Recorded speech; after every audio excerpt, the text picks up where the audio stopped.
Bueno, antes de empezar, era para decirle que aquí sobre la denuncia que he interpuesto, y me parece un manaje que usted, siendo alcalde de Chirivella, con su poder, ahí lo tiene la queja, con su poder, quiera marcar, que lo sepa.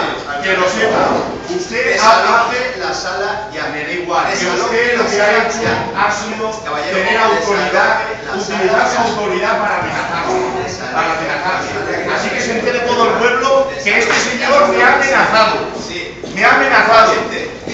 Me ha amenazado y usted no tiene el valor suficiente para decirlo delante de todo el mundo.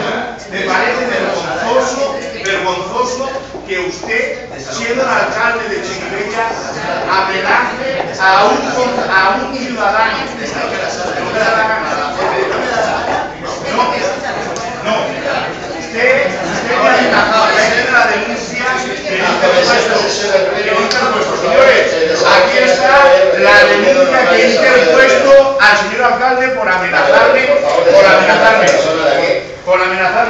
Ahí lo tienes. Voy a tomar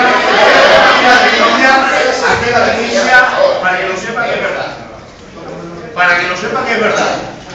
Usted me ha amenazado. Lo que tiene que hacer es decir la verdad.